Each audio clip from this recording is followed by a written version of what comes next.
The Richard Roeper Show is brought to you by AmericanEagle.com Studios. The digital landscape is changing rapidly, and to compete in today's online business environment, you need that experienced partner. Since 1995, AmericanEagle.com has partnered with companies of all sizes, offering web design, web development, e-commerce, mobile apps, and digital marketing to drive your overall business's success, because they believe that today's online world is your online opportunity. Visit AmericanEagle.com to get started today. AmericanEagle.com. That's AmericanEagle.com. All right, let's get right to it. Breaking news. Well, semi-breaking and semi-news, but let's just go right with it. This is from Bloomberg. AMC Entertainment Holdings Incorporated has agreed to run more advertising in its theaters, ending its years-long opposition to commercials that come right before each movie. The largest U.S. theater chain, AMC, has reached an agreement with National Cinemedia, Inc. to run the spots, according to a statement released this week. That'll be AMC, Cinemark, Regal Cinemas. So starting July 1st, here's the deal. AMC theaters are going to feature what they call a platinum spot that will be shown on screens right before the start of a film. The theater chain then gets a cut of the ad sales, and that's what they call vital revenue. So this is all about trying to keep the theaters open and making money every way you can. And as you guys very well know, for decades now, for as long as most of us can remember, they've run trailers for movies before the start of the feature presentation. And it used to be, 2 or 3 trailers, and it was kind of cool back in the day, because sometimes that was the only way you could get to see a trailer, right? Unless it ran as a TV commercial, but you didn't have YouTube and all that stuff. And then over the years, you'd get advertisements, and at first people were horrified, outraged. They found it egregious and all that stuff, that you'd have to see a commercial, because the whole idea that, you paid your $7 or your $10 or your $12, or whatever the case may be, to see a movie, to avoid commercials. And now you're getting, the spots for Coca-Cola. Sometimes you'll even see like advertisements for TV shows, et cetera, and you get used to that. What they're talking now is, in addition to all the commercials and trailers, and you get the kind of, the public service announcements, please respect everybody and turn your phones off and be quiet. And the Dolby thing, where it tells you how great Dolby is and all of that stuff. They're saying that after all of that, the lights are usually still like up while that's going on, because you're coming in, you're getting settled into your seat. Your friend is bringing their popcorn or whatever the case may be. And then the lights dim completely, right? In some cases, they'll even open and close the curtains like they did in the old school movie theaters. And then the movie starts. What they're saying now is, after all of the commercials and trailers, the lights are going to dim, and then there's going to be a premium ad just before the start of that highly anticipated movie that you wanted to see. So they know you're going to, you can't fast forward through the ad in the theater, although people will try. They'll be scrolling. Don't scroll. You shouldn't do that. But you're a captive audience.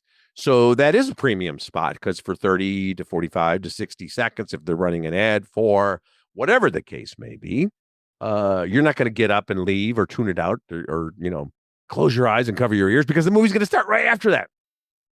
In terms of saying this is some sort of, affront to the purity of the movie-going experience, that ship is long ago sailed. I've told you guys this before, but as you know, most of you know at least, when I see the movies at screenings with other critics, and sometimes with influencers, and occasionally people who have gone on one contest, or just, got them through Fandango or whatever, advanced screenings, because we have to do the write our reviews and post our reviews and do our podcast before the movies come out.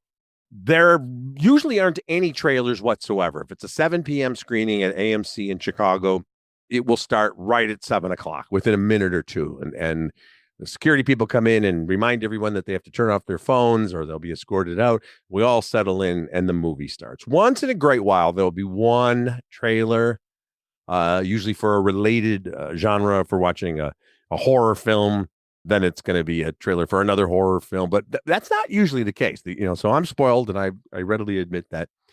On the rare occasion, I would say, when I go to see a movie in a commercial theater, sometimes I'll do the Thursday thing, as I mentioned.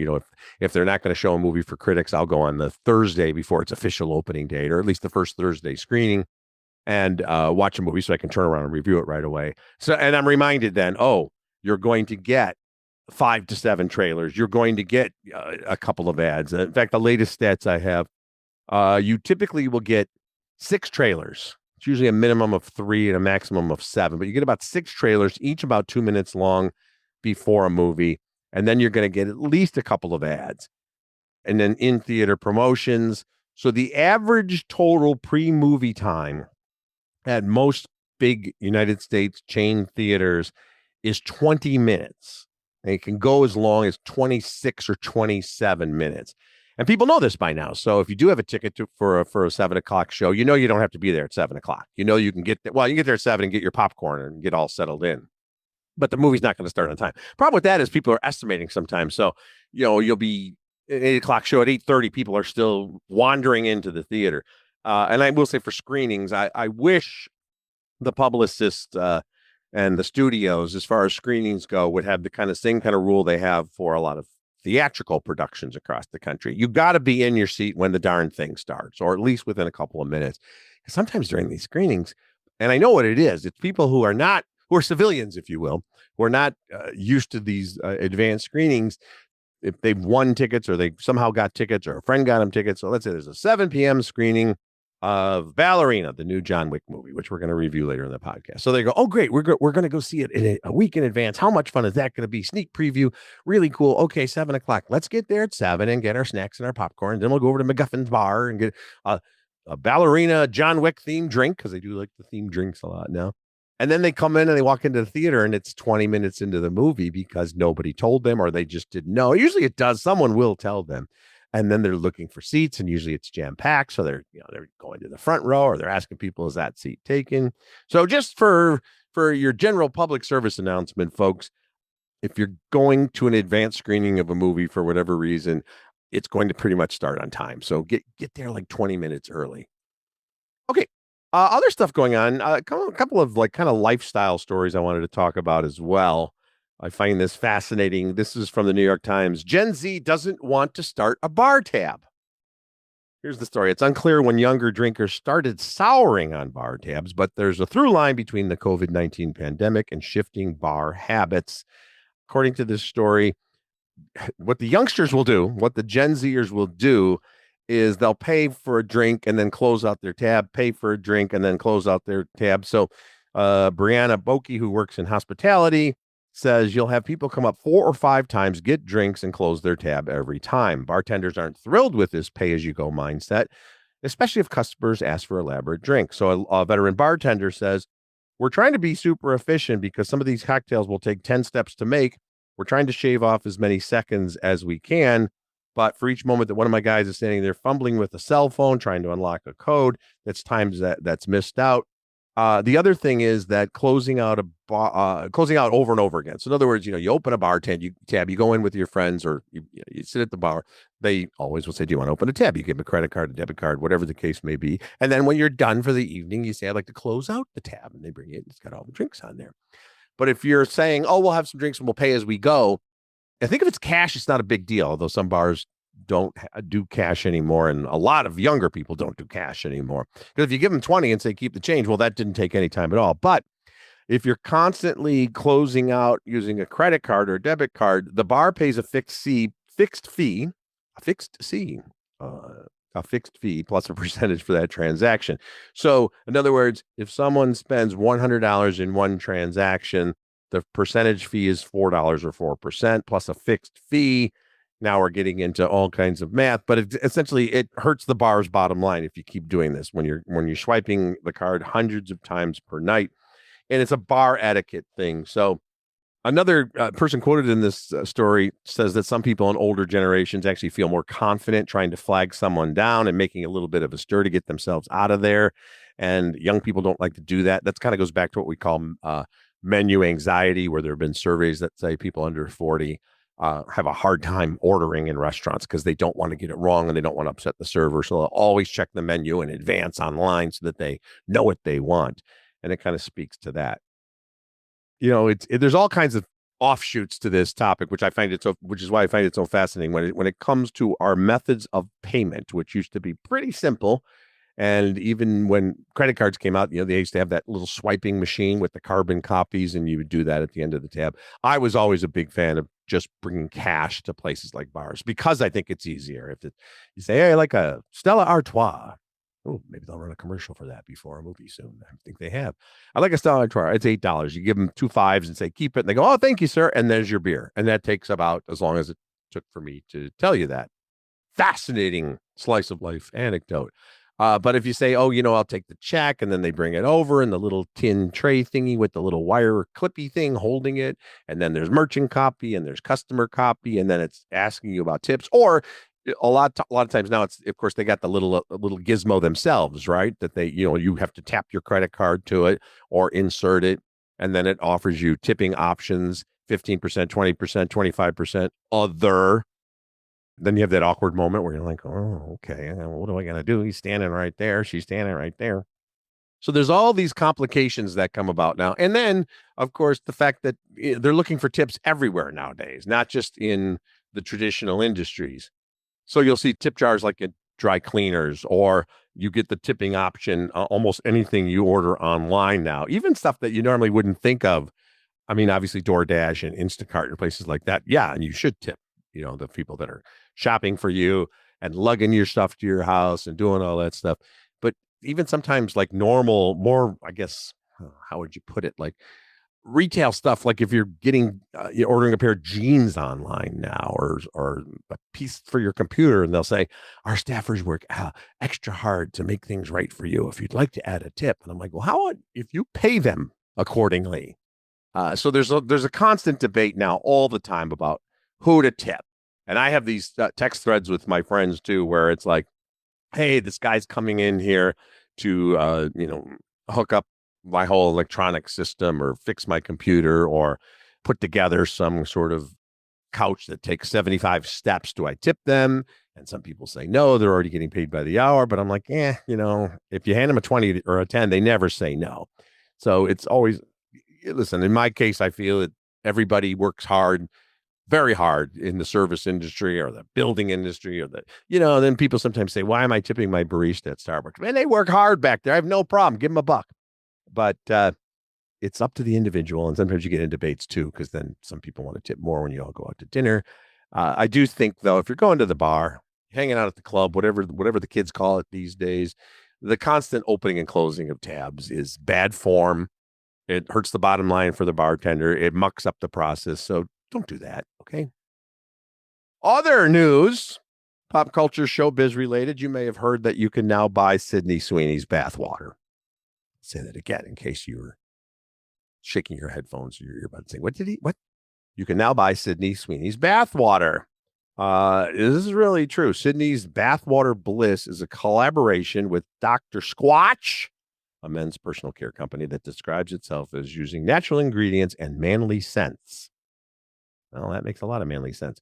And this is true. I thought at first this was a joke, but Sydney Sweeney has announced the new soap on Instagram. She says, you kept asking about my bath water, so we kept it. And she said the requests for her bath water were weird in the best way. So it's what it is actually going to be a limited edition bar of soap made with sand, pine bark extract, and a touch of Ms. Sweeney's real bath water. Goes on sale June 6th. There's going to be a limited number of the bars of soap, and that's it. And you know what's going to happen? It's $8 per bar, by the way, and goes on sale right around the time this podcast will be posting on Friday, June 6th, and that I think is the actual day. So, gosh, you can celebrate by buying this, and I guarantee you, it's going to sell out. And whether or not Sydney's bathwater was really involved, it doesn't matter. It's like, we get a lot of weird things. I know people do different bodily things into jars, pass gas, and they sell them to people with fetishes. And you remember what was Gwyneth Paltrow Goop? They sold a candle called "This Smells Like My Vagina," and it was started as a joke where she said it smelled like her vagina, and then they actually said it actually does. And it was $75, and this was about 5 years ago, and it sold out immediately because, for whatever reason, maybe sometimes people buy this stuff as a joke, I guess, and I think sometimes they do it because that's something that they're into. Okay, and one last thing before we take a break, and then we're going to do a couple of reviews for you. I want to mention that also this week, it was the birthday of Mick Lovin, of course, played by Christopher Mintz-Plasse in Superbad. It was McLovin's birthday, according to his fake ID. Let's listen to a clip from Superbad. Wait, you changed your name to McLovin? McLovin? What kind of a stupid name is that, Fogel? What, are you trying to be an Irish R&B singer? Oh, they let you pick any name you want when you get down there. And you landed on McLovin. Yeah, I was between that and Muhammad. Why the fuck would it be between that or Muhammad? Why don't you just pick a common name like a normal person? Muhammad is the most commonly used name on earth. Read a fucking book for once. Fogel, have you ever actually met anyone named Muhammad? Have you actually ever met anyone named McLovin? No, that's why you picked a dumb fucking name. Fuck you. That's, that is, first of all, the writing and the acting there, Michael Cera and Jonah Hill, so sharp and so good. And that is a movie that, God, now it's been around for a while, but it really had quite an impact on the culture. It was a smart, R-rated coming-of-age comedy that we, kind of harken back to what we used to get back in the 80s and 90s. It came out in 2007. It was written by, of course, Seth Rogen and Evan Goldberg, who continues to be his partner on things like The Studio. And it was based on their own experiences in high school. That's why the two main characters were called Seth and Evan. And it's all about that one crazy night and they're trying to get alcohol, which is why, McLovin got the phony ID. In addition to the three main dudes, you had Emma Stone in her, I think it was her film debut. And then Seth Rogen played a cop and Bill Hader was his fellow. They're two corrupt idiot officers. And it really kind of, I guess, kind of brought back that kind of raunchy, but also heartfelt comedy. And for about $20 million, it made more than $170 million. So happy birthday to McLovin, who would be 45 now. How about that? All right, let's take a quick break. We're going to talk about Ballerina and also a new series starring Owen Wilson on Apple TV Plus.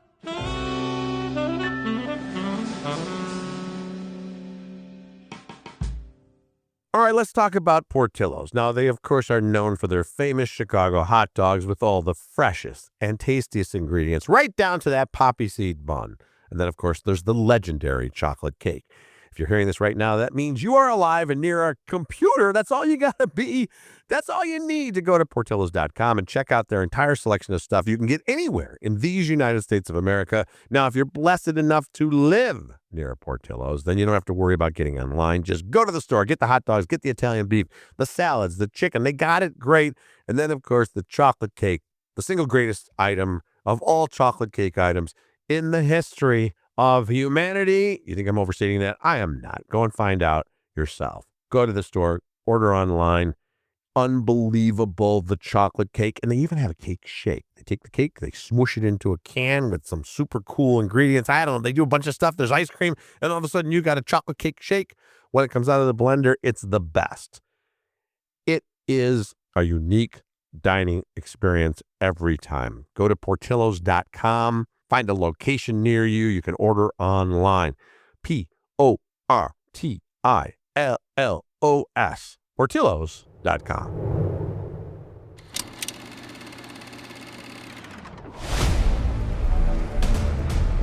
Welcome to the Continental. Eve Macaro of the Roscaroma. What a pleasure to see you again.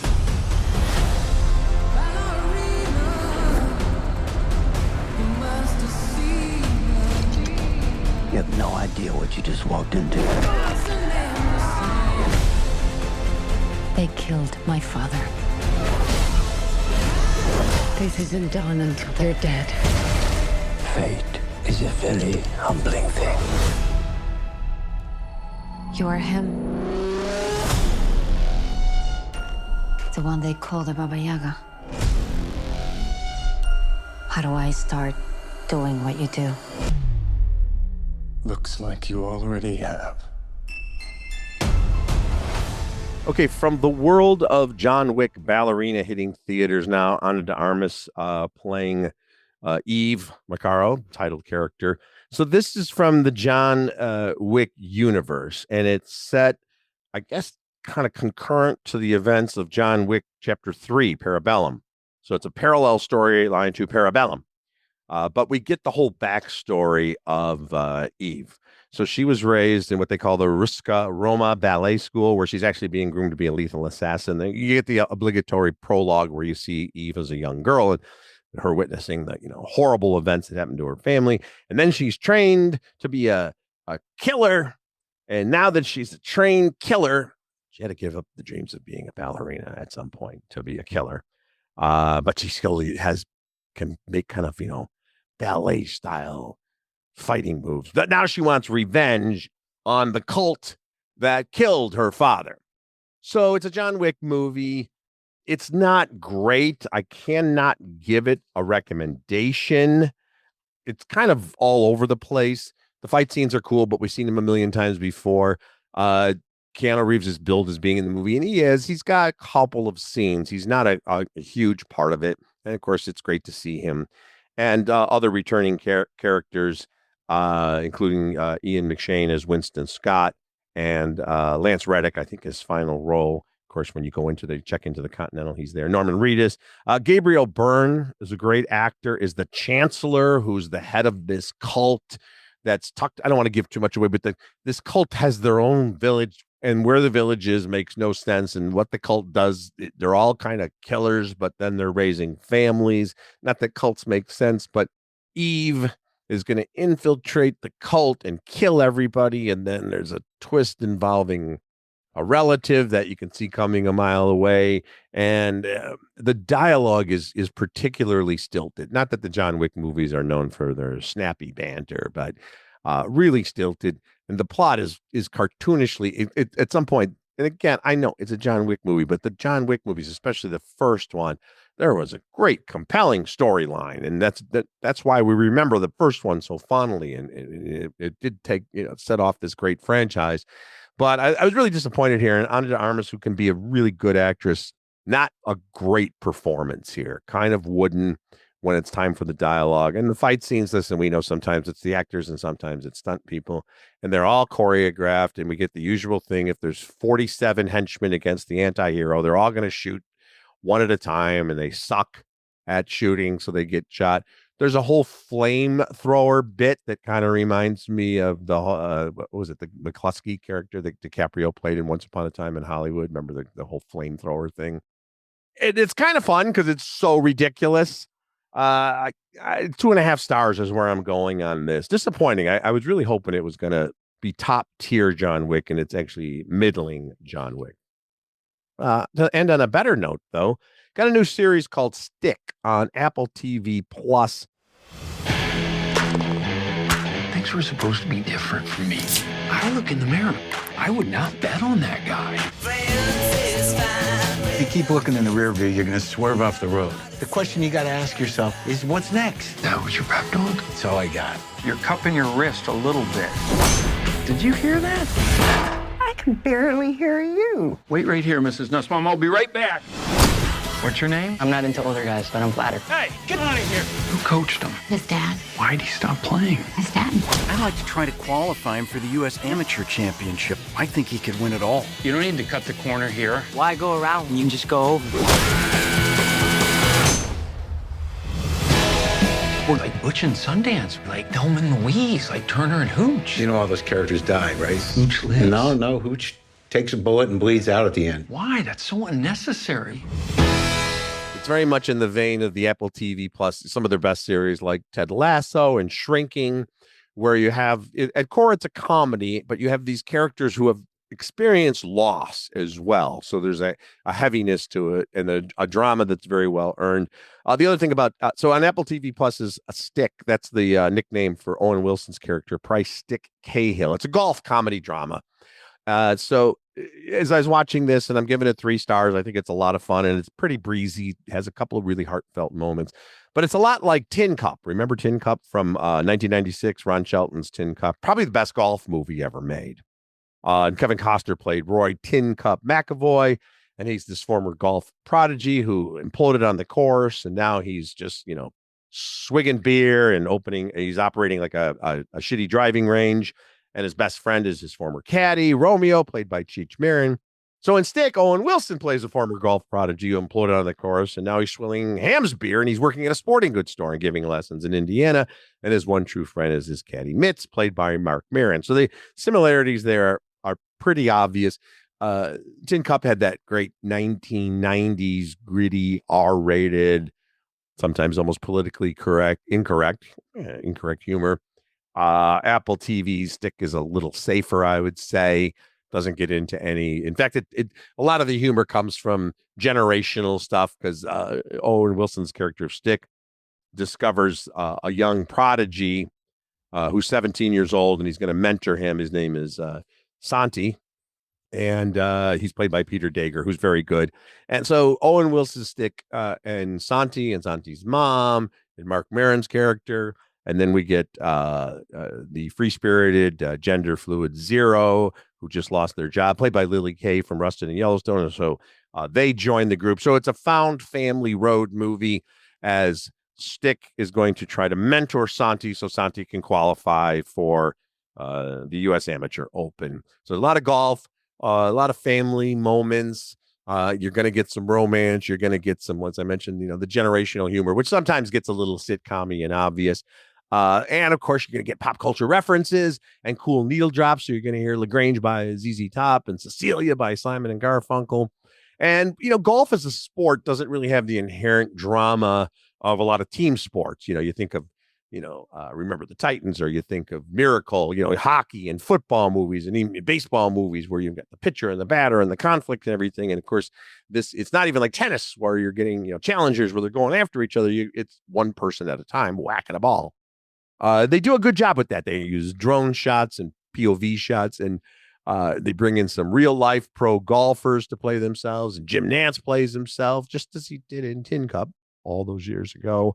So it's got a kind of golf friendly look. I know I'm not a golfer, but I know the golfers among you out there will say, these guys don't look like they're good. But Owen Wilson's a pretty fair golfer, and the young kid looks like Peter Dager looks like he's swung a club or two. I know they got some lessons from a pro. They wanted to have them actually at least showing their form. And then, of course, you can show the ball, through practical effects and the magic of computers and all that kind of stuff. So the golf is fun. It's pretty predictable. But sometimes you might be rolling your eyes at the corniness of it all. But I bought into the sentimentality. And Owen Wilson is clearly in his comfort zone playing, that laid back, screw up, aging, beach bum kind of guy. But because he does have loss and a tragedy in his past, which will be revealed if you watch the show, there's a little bit more of a heaviness to his character and a sadness than we've seen in some of his lighter roles, and he plays it very well. So solid effort. Apple TV Plus, the series is called Stick. I think it's 10 episodes. No word yet if there will be a season 2, but I think there will be. All right, that's going to do it for this week's edition of the podcast. We'll talk soon.